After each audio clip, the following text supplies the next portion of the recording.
Monos and Daimonos by Edward Bulwer. I am English by birth, and my early years were passed in. I had neither brothers nor sisters. My mother died when I was in the cradle, and I found my sole companion, tutor, and playmate in my father. He was a younger brother of a noble and ancient house. What induced him to forsake his country and his friends, to abjure all society, and to live in a rock, is a story in itself, which has nothing to do with mine. As the Lord liveth, I believe the tale that I shall tell you will have sufficient claim on your attention, without calling in the history of another to preface its most exquisite details, or to give interest to its most amusing events. I said my father lived on a rock. The whole country round seemed nothing but rock. Wastes, bleak, blank, dreary, trees stunted, herbage blasted, caverns through which some black and wild stream that never knew star or sunlight, but through rare and hideous chasms of the long stones above it, went dashing and howling on its blessed course. Vast cliffs covered with eternal snows, where the birds of prey lived, and sent in screams and discordance a grateful and meet music to the heavens, which seemed too cold and barren to wear even clouds upon their wan, grey, comfortless expanse. These made the characters of that country where the spring of my life sickened itself away. The climate, which in the milder parts of relieves the 9 months of winter with 3 months of an abrupt and autumnless summer, never seemed to vary in the gentle and sweet region in which my home was placed. Perhaps for a brief interval the snow in the valleys melted, and the streams swelled, and a blue, ghastly, unnatural kind of vegetation seemed here and there to mix with the rude lichen, or scatter a grim smile over minute particles of the universal rock. But to these witnesses of the changing seasons were the summers of my boyhood confined. My father was addicted to the sciences, the physical sciences, and possessed but a moderate share of learning in anything else. He taught me all I knew, and the rest of my education, nature, in a savage and stern guise, instilled in my heart by silent and deep lessons. She taught my feet to bound, and my arm to smite. She breathed life into my passions, and shed darkness over my temper. She taught me to cling to her, even in her most rugged and unalluring form, and to shrink from all else, from the companionship of man, and the soft smiles of woman, and the shrill voice of childhood, and the ties and hopes and socialities and objects of human existence, as from a torture and a curse. Even in that sullen rock, and beneath that ungenial sky, I had luxuries unknown to the palled tastes of cities, or to those who woo delight in an air of odours and in a land of roses. What were those luxuries? They had a myriad varieties of shade and enjoyment. They had but a common name. What were those luxuries? Solitude.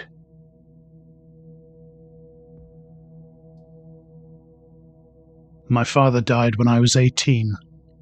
I was transferred to my uncle's protection, and I repaired to London. I arrived there, gaunt and stern, a giant in limbs and strength, and to the tastes of those about me, a savage in bearing and in mood.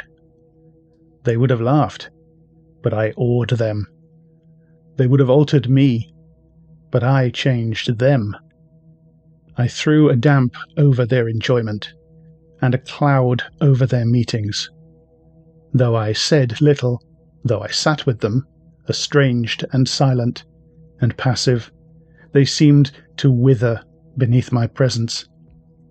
Nobody could live with me and be happy or at ease. I felt it, and I hated them that they could not love me. 3 years passed. I was of age.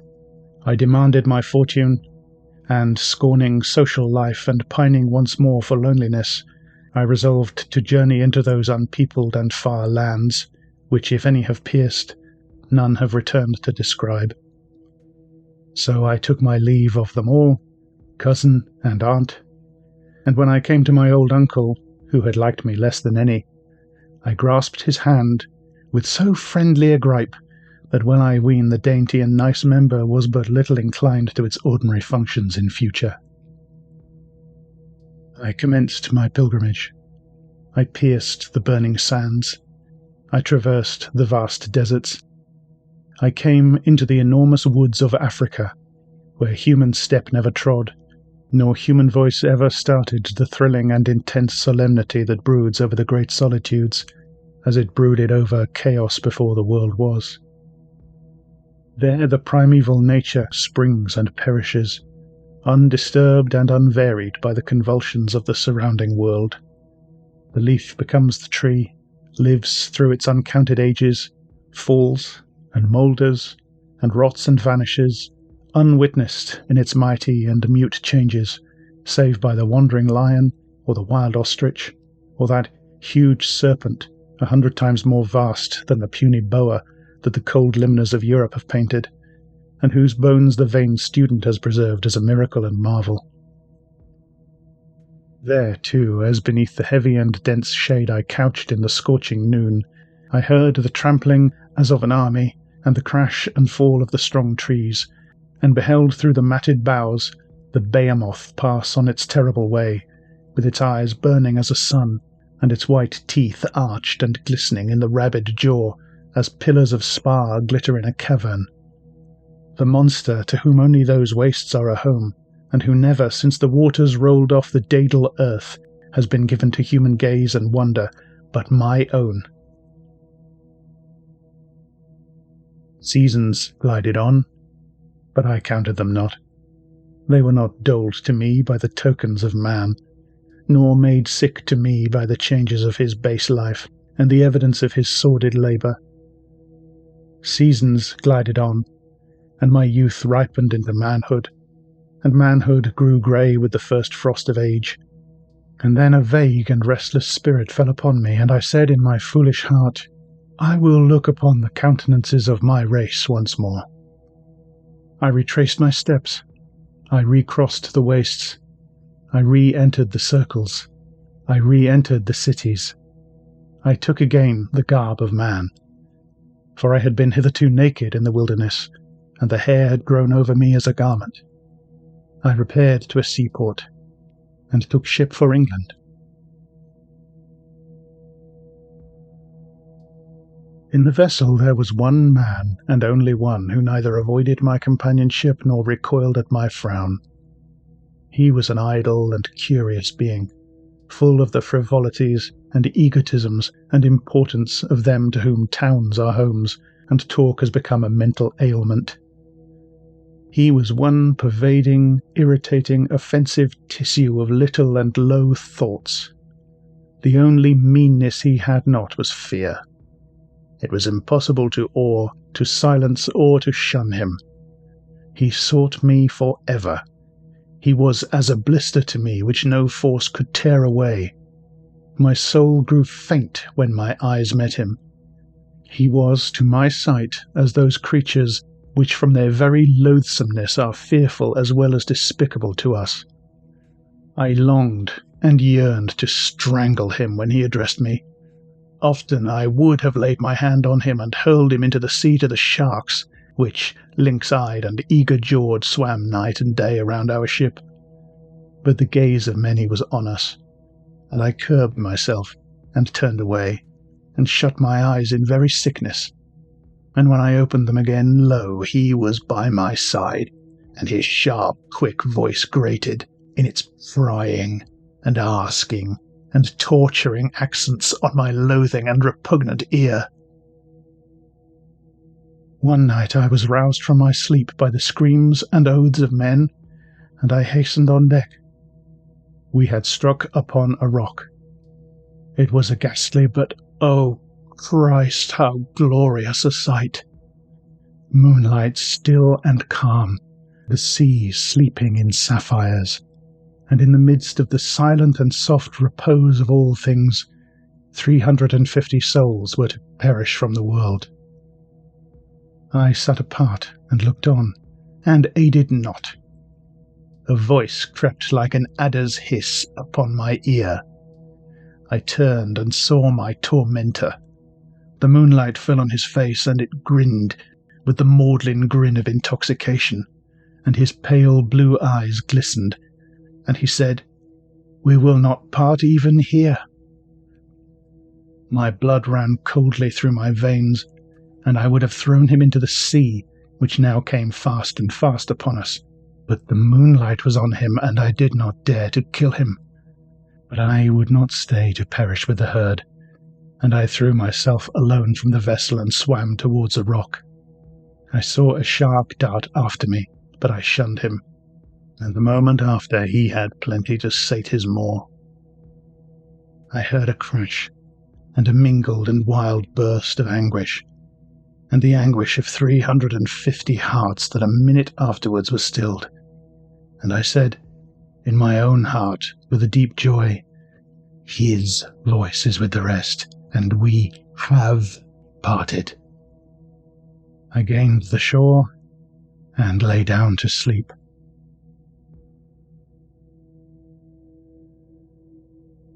Next morning my eyes opened upon a land more beautiful than a Grecian's dreams. The sun had just risen, and laughed over streams of silver, and trees bending with golden and purple fruits, and the diamond dew sparkled from a sod covered with flowers, whose faintest breath was a delight. 10,000 birds, with all the hues of a northern rainbow blended in their glorious and glowing wings, rose from turf and tree, and loaded the air with melody and gladness. The sea, without a vestige of the past destruction upon its glassy brow, murmured at my feet. The heavens, without a cloud, and bathed in a liquid and radiant light, sent their breezes as a blessing to my cheek. I rose with a refreshed and light heart. I traversed the new home I had found. I climbed upon a high mountain, and saw that I was in a small island. It had no trace of man, and my heart swelled as I gazed around and cried aloud in my exultation, "I shall be alone again." I descended the hill. I had not yet reached its foot when I saw the figure of a man approaching towards me. I looked at him, and my heart misgave me. He drew nearer, and I saw that my despicable persecutor had escaped the waters, and now stood before me. He came up with his hideous grin and his twinkling eye, and he flung his arms round me. I would soon have felt the slimy folds of the serpent, and said with his grating and harsh voice, "Aha, my friend, we shall be together still." I looked at him with a grim brow, but I said not a word. There was a great cave by the shore, and I walked down and entered it, and the man followed me. "We shall live so happily here," said he. "We will never separate." And my lip trembled and my hand clenched of its own accord. It was now noon, and hunger came upon me. I went forth and killed a deer, and I brought it home and broiled part of it on a fire of fragrant wood. And the man ate and crunched and laughed, and I wished that the bones had choked him. And he said when he had done, "We shall have rare cheer here." But I still held my peace. At last he stretched himself in a corner of the cave and slept. I looked at him and saw that the slumber was heavy, and I went out and rolled a huge stone to the mouth of the cavern, and took my way to the opposite part of the island. It was my turn to laugh then. I found out another cavern, and I made a bed of moss and of leaves, and I wrought a table of wood, and I looked out from the mouth of the cavern and saw the wide seas before me, and I said, Now I shall be alone. When the next day came, I went out and caught a kid and brought it in and prepared it as before. But I was not hungered, and I could not eat. So I roamed forth and wandered over the island. The sun had nearly set when I returned. I entered the cavern, and sitting on my bed and by my table was that man whom I thought I had left buried alive in the other cave. He laughed when he saw me, and laid down the bone he was gnawing. "Aha," said he, "you would have served me a rare trick. But there was a hole in the cave which you did not see, and I got out to seek you. It was not a difficult matter, for the island is so small. And now we have met, and we will part no more." I said to the man, "Rise and follow me." So he rose, and I saw that of all my food he had left only the bones. "Shall this thing reap and I sow?" thought I, and my heart felt to me like iron. I ascended a tall cliff. "Look around," said I. "You see that stream which divides the island? You shall dwell on one side, and I on the other, but the same spot shall not hold us, nor the same feast supply." "That may never be," quoth the man, "for I cannot catch the deer, nor spring upon the mountain kid, and if you feed me not, I shall starve." "Are there not fruits," said I, "and birds that you may snare, and fishes which the sea throws up?" "But I like them not," quoth the man, and laughed, "so well as the flesh of kids and deer." "Look then," said I, "look by that grey stone upon the opposite side of the stream. I will lay a deer or a kid daily, so that you may have the food you covet.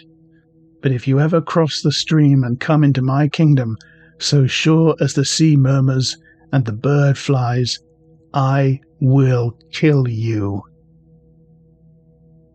I descended the cliff and led the man to the side of the stream. "I cannot swim," said he. So I took him on my shoulders and crossed the brook. And I found him out a cave, and I made him a bed and a table like my own, and left him. When I was on my own side of the stream again, I bounded with joy and lifted up my voice. "I shall be alone now," said I. So 2 days passed, and I was alone. On the third I went after my prey. The noon was hot, and I was wearied when I returned. I entered my cavern, and behold, the man lay stretched upon my bed. "Ha, ha," said he, "here I am. I was so lonely at home that I have come to live with you again."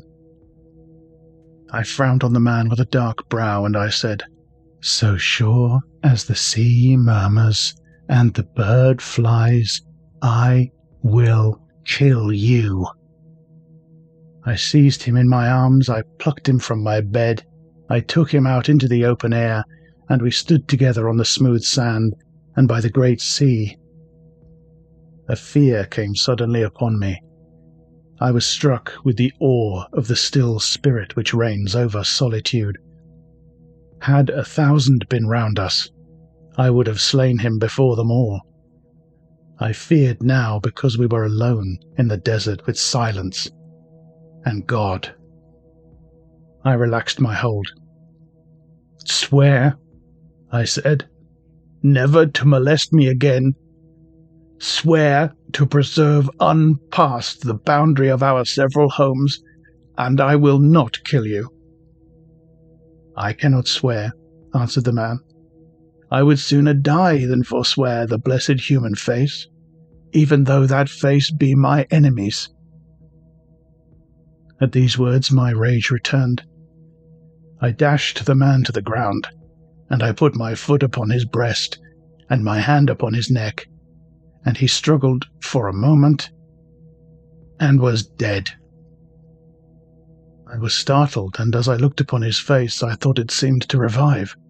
I thought the cold blue eye fixed upon me, and the vile grin returned to the livid mouth, and the hands which in the death pang had grasped the sands stretched themselves out to me. So I stamped on the breast again, and I dug a hole in the shore, and I buried the body. "And now," said I am alone at last." And then the sense of loneliness, the vague, vast, comfortless, objectless sense of desolation passed into me, and I shook in every limb of my giant frame, as if I had been a child that trembles in the dark. And my hair rose, and my blood crept, and I would not have stayed in that spot a moment more if I had been made young again for it. I turned away and fled round the whole island, and gnashed my teeth when I came to the shore, and longed to be cast into some illimitable desert, that I might flee on for ever. At sunset I returned to my cave. I sat myself down on one corner of the bed, and covered my face with my hands. I thought I heard a noise.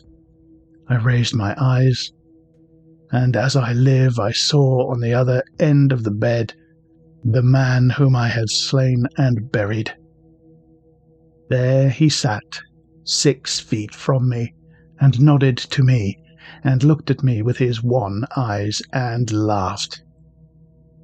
I rushed from the cave. I entered a wood. I threw myself down. There, opposite me, 6 feet from my face, was the face of that man again. And my courage rose, and I spoke, but he answered not. I attempted to seize him. He glided from my grasp, and was still opposite, 6 feet from me, as before. I flung myself on the ground, and pressed my face to the sod, and would not look up till the night came on, and darkness was over the earth. I then rose and returned to the cave.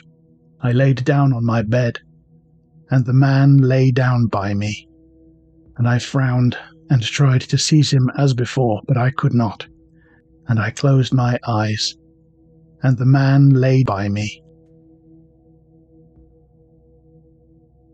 Day passed on day, and it was the same.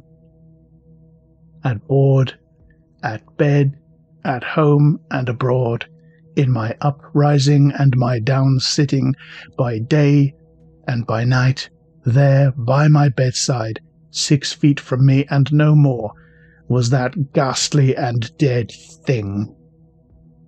And I said as I looked upon the beautiful land and the still heavens, and then turned to that fearful comrade, "He shall never be alone again." And the man laughed. At last a ship came, and I hailed it. It took me up, and I thought as I put my foot on the deck, I shall escape from my tormentor. As I thought so, I saw him climb the deck too, and I strove to push him down into the sea, but in vain. He was by my side, and he fed and slept with me as before. I came home to my native land. I forced myself into crowds. I went to the feast, and I heard music, and I made 30 men sit with me, and watch by day and by night. So I had 31 companions, and one was more social than all the rest. At last I said to myself, this is a delusion, and a cheat of the external senses, and the thing is not, save in my mind. I will consult those skilled in such disorders, and I will be alone again. I summoned one celebrated in purging from the mind's eye its films and deceits. I bound him by an oath of secrecy, and I told him my tale. He was a bold man and a learned, and he promised me relief and release. "Where is the figure now?" he said, smiling. "I see it not." And I answered, "It is 6 feet from us." "I see it not," he said again, "and if it were real, my senses would not receive the image less palpably than yours." And he spoke to me as schoolmen speak. I did not argue nor reply, but I ordered the servants to prepare a room and to cover the floor with a thick layer of sand. When it was done, I bade the leech follow me into the room, and I barred the door. "Where is the figure now?" repeated he. And I said, 6 feet from us as before. And the leech smiled. "Look on the floor," said I, and I pointed to the spot. "What see you?" And the leech shuddered and clung to me that he might not fall. "The sand," said he, "was smooth as we entered, and now I see on that spot the print of human feet." And I laughed and dragged my living companion on. "See," said I, "where we move, what follows us." The leech gasped for breath. "The print," said he, "of these human feet." "Can you not minister to me then?" cried I in a sudden and fierce agony. "Must I never be alone again?" And I saw the feet of the dead thing trace one word upon the sand, and the word was never.